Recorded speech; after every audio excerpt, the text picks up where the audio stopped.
Selamat pagi Bapak Ibu yang dikasihi Tuhan. Shalom, damai sejahtera dalam nama Tuhan Yesus menyertai Bapak Ibu dan saudaraku semuanya di pagi hari ini tentunya. Bapak Ibu yang dikasihi Tuhan, tema renungan kita pagi hari ini adalah harga yang harus dibayar. Yang terambil dari Injil Matius pasal 10 ayat 34 sampai 42 saudara.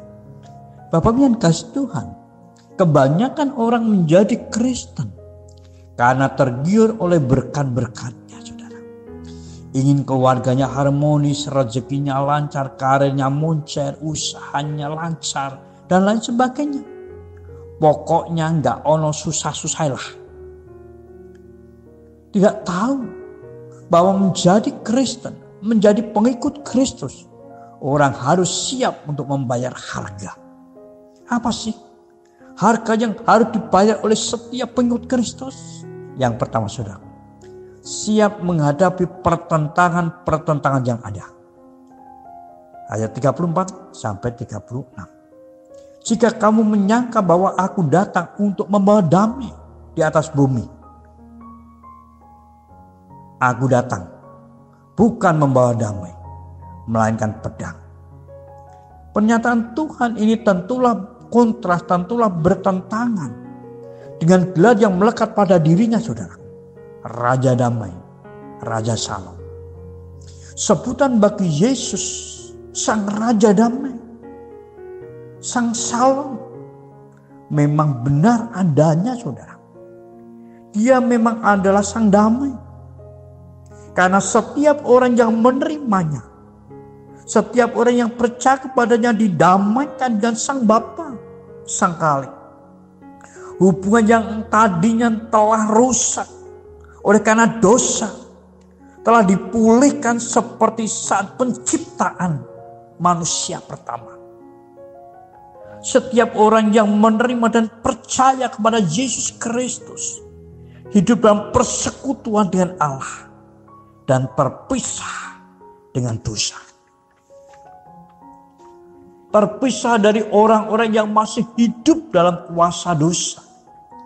Bisa orang tua, bisa teman, bisa anak, bisa sahabat, dan lain sebagainya.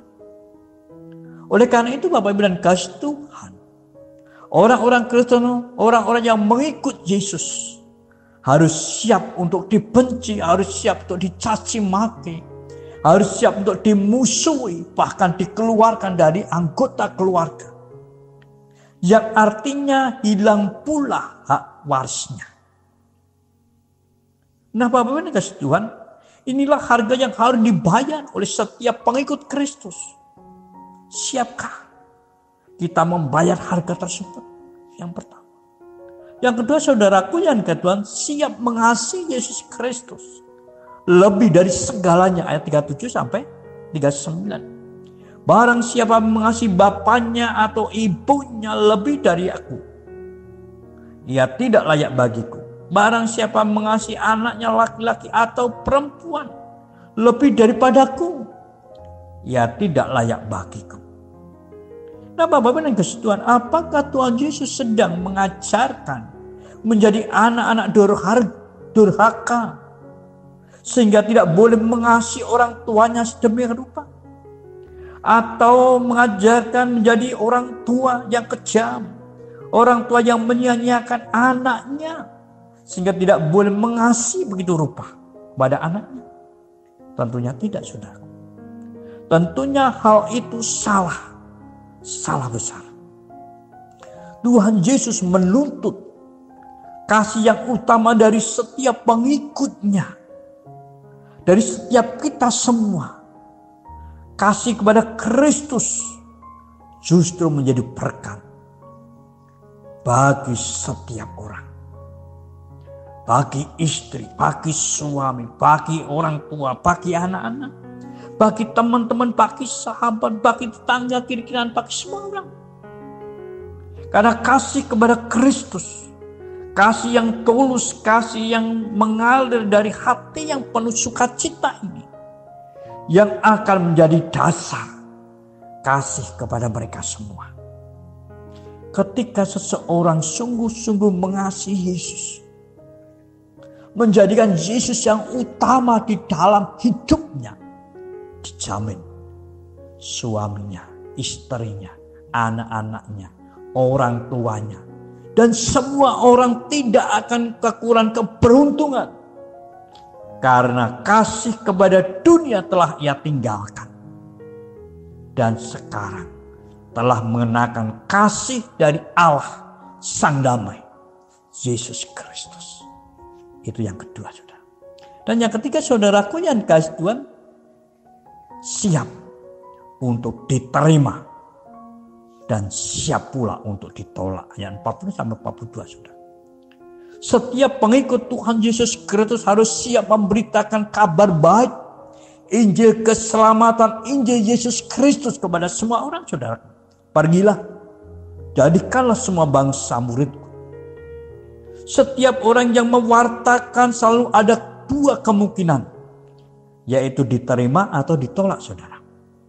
Sebagai utusan-utusan Kristus, sebagai duta-duta Kristus, apapun yang terjadi, kita harus siap menerimanya. Suatu penghiburan bagi setiap muridnya, bagi kita semuanya, bahwa kehadiran kita sebagai utusan-utusan Kristus ketika diterima mendatangkan berkat bagi orang yang menerima. Langkah-langkah kaki kita, ketukan-ketukan tangan di pintu dan salam damai dari para utusan Kristus adalah berkat bagi setiap orang, siapa saja yang menerimanya. Hal ini tentu menyenangkan bagi setiap utusannya. Sekalipun ditolak banyak orang, tetapi ia pasti akan diterima oleh orang-orang yang rindu, yang haus akan anugerah Allah, yang rindu dan haus akan keselamatan dari Allah. Hal ini tentulah mendorong, memotivasi bagi setiap kita untuk melangkah dan membuka mulut kita untuk memberitakan Injil keselamatan. Langkah kakimu adalah berkat bagi orang yang menerimamu. 3 hal yang harus dibayar oleh para pengikut Kristus, orang-orang Kristen.